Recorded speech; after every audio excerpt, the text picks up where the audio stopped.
یہ کچھ عوام ہے جو اس وقت آرام فرما رہی ہے یہاں پر کھلے آسمان تلے، اور اگر میں کیمرہ مین اگر دکھا سکے، یہ سامنے لنگر خانہ ہے، یہ روڈ کے سائڈ پر ہے، اور اسی کے ساتھ جو ہے ساتھ میں پناہ گاہ بھی ہے۔ لیکن کیا وجہ ہے کہ یہ عوام وہاں پر آرام نہیں فرما رہی، یہاں پر عوام فرما رہی ہے؟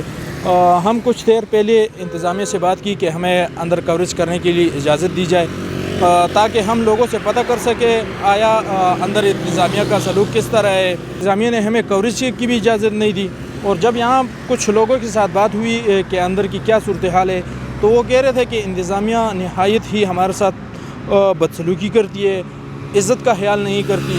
اور جب پچھلے دور حکومت میں جب عمران خان نے یہ لنگر خانے قائم کیے تھے، اس دور حکومت میں یہاں پر چیکنگ کے لیے بھی ٹیمیں آتی تھیں، یہاں پر چیک کرتی تھی۔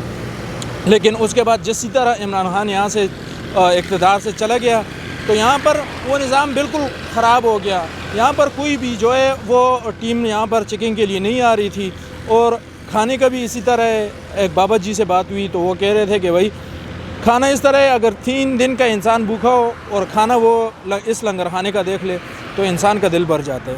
تو خدا کے لیے ہمارے جو اور ادارے ہیں ان سے ریکویسٹ ہے کہ بھائی خدا کے لیے یہاں لنگر خانے جو انتظامیہ ہیں وہاں پر ان پر چیک اینڈ بیلنس رکھا جائے، وہاں پر بھی کبھی کبھار جو ہے چکر لگا لیا کریں۔